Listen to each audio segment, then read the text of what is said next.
అదే RTV app వార్తల్ని క్షణాల్లో చదివే అవకాశం ఉంటుంది. ఒక న్యూస్ పేపర్, ఒక టెలివిజన్ ఛానల్ మీ చేతుల్లో ఎప్పుడూ ఉంటాయి.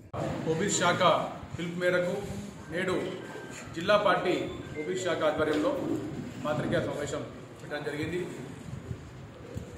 ముఖ్య అజెండా ఏంటంటే ఏదైతే కామారెడ్డిలో ఈ ముఖ్యమంత్రి ఆ రోజు చేసిన డిక్లరేషన్ని వెనుకం చేసి బీసీల ఓట్లతో గద్దెనెక్కి బీసీలని విస్మరించిన ఈ కాంగ్రెస్ ప్రభుత్వానికి ఈ స్థానిక సంస్థ ఎన్నికల్లో బుద్ధి చెప్పాలని ముఖ్య ఉద్దేశం.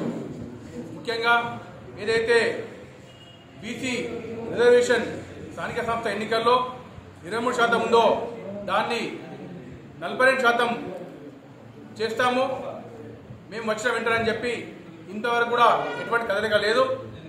మేము ఒకటే ఏజెండాతో ఇస్తున్నాము.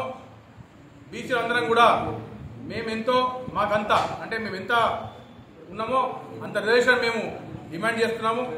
అదేవిధంగా బీసీ సబ్ ప్లాన్ బీసీ సంక్షేమానికి కూడా ఏడాదికి 20,000 కోట్లు ఇస్తానని చెప్పి ఇప్పటివరకు ₹1 కూడా బీసీలకు కేటాయించిన దాఖలాలు లేవు. వీటిని అన్నిటి మీద మా ఓబీసీ శాఖ ఆధ్వర్యంలో పోరాటం చేస్తున్నాము. ఇప్పటికైనా కళ్ళు తెరిచి ముఖ్యమంత్రి గారు బీసీల పట్ల ఏదైతే వాళ్ళు కామారెడ్డిలో డిక్లరేషన్ ఇచ్చారో వాటి కట్టుబడి ఉండాలని మేము డిమాండ్ చేస్తున్నాం. మోర్చా రాష్ట్ర కార్యవర్గ పిలుపు మేరకు ఈరోజు ఆర్మూర్ నియోజకవర్గ పత్రికా సమావేశం ఏర్పాటు చేయడం జరిగింది.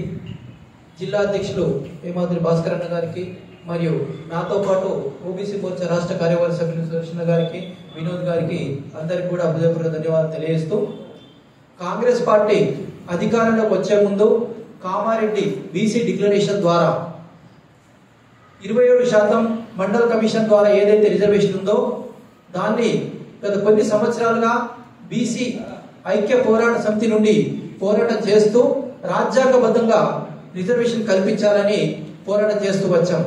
కాంగ్రెస్ పార్టీ మొన్న అబద్ధాలతో గద్దెనెక్కి కామారెడ్డి డిక్లరేషన్ ద్వారా 42% బీసీ రిజర్వేషన్ పెంచుతానని పిసిసి అధ్యక్షుడి హోదాలో ముఖ్యమంత్రి రేవంత్ రెడ్డి గారు చెప్పడం జరిగింది.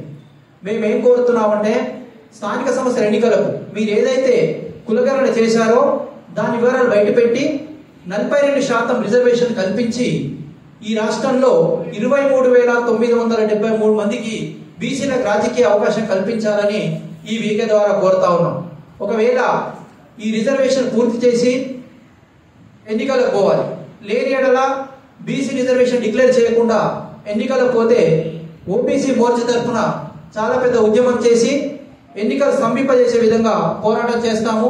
తప్పకుండా బీసీల ఐక్యతను కాపాడతామని తెలియజేస్తూ, మరిన్ని వీడియోస్ కోసం ఛానల్ ని సబ్స్క్రైబ్ చేయండి. లేటెస్ట్ అప్డేట్స్ కోసం వాట్సాప్ ఛానల్ ని ఫాలో అవ్వండి. ఆ లింక్ డిస్క్రిప్షన్ లో ఉంది.